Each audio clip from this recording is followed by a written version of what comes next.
C'est ça le principe de la correspondance. C'est on lit la lettre qu'on a reçue. Donc c'est pour ça, Nadine va lire une lettre qui commence par « Chère Nadine ». Voilà, elle lit la lettre qu'elle a reçue. Mais parfois, les passages sont très longs, donc on entend surgir la voix de celui qui a écrit ou de celle qui a écrit. Écrire un inconnu près de chez soi, voilà ce qu'ont expérimenté ces 7 jeunes collégiens et ces 7 personnes âgées de Darnétal. Depuis avril, ils correspondent et ce 16 juin, c'est l'heure de la rencontre enfin et de la restitution. Stéphane et moi, on a galéré à te lire. Moi, j'aime pas les araignées, même si c'est une petite araignée, quand j'ai quand même peur. Oui, je suis capable de prêter mes affaires, surtout à ma mère, si elle a besoin d'un truc dans ma chambre.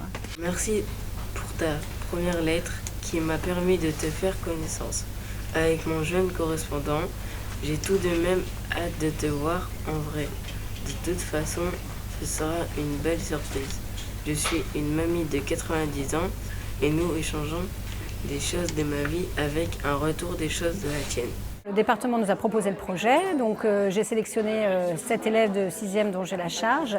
Et ensuite, à Darnétal, ils ont sélectionné 7 seniors qui ont envie de participer. Et grâce à un écrivain, Stéphane Napès, qui a fait le lien entre les différents binômes. Donc il y a eu des binômes qui sont mis en place et ils ont échangé 3 lettres chacun. Et chaque binôme est parti dans une thématique qui leur était propre. Avec les élèves de 6e, on a commencé à écrire les premières lettres aux personnes âgées qui les ont reçues avec énormément de plaisir et d'enthousiasme. Et elles ont répondu et c'est suivi des échanges, des allers-retours comme ça de courrier. Moi j'ai juste joué le rôle de facteur et d'animateur de cet atelier, mais en fait ce sont eux qui ont tout fait. Voilà. J'ai trouvé un sac rempli de sang et de bras devant chez lui. J'ai vu aussi à travers la vitre un bocal rempli d'yeux. Mardi soir, je l'ai suivi jusqu'à une base cachée dans une forêt.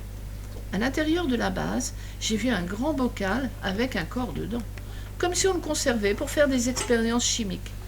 Je t'envoie l'adresse si tu veux essayer d'enquêter de ton côté. C'est une forêt tempérée de résineux qui se trouve en Russie. Fais gaffe, il y a des loups. Au long de nos échanges, j'avais imaginé un personnage à travers ses écrits qui était fort enrichissant. Wilson fait part d'une très très belle imagination. Il m'a emmené sur des chemins très très policiers. On a fait un vrai roman policier. Et non, j'étais ravie de le rencontrer aujourd'hui et de pouvoir échanger verbalement avec lui. Oui. Tous les jeunes n'habitent pas à Darnétal, mais quasiment. Je pense que ça leur permet de découvrir un public qui leur est proche, en fait, et s'imaginent, dire les petits vieux, etc. Et en fait, c'est parce qu'ils ont énormément de choses en commun. Et je pense que c'est pareil pour les seniors qui peut-être un regard sur l'adolescence et qui vont découvrir des jeunes fort sympathiques. Une belle manière de découvrir par le biais de la correspondance originale une personne de sa commune éloignée seulement de quelques années. Une belle manière aussi de tisser du lien entre les générations, une expérience à renouveler.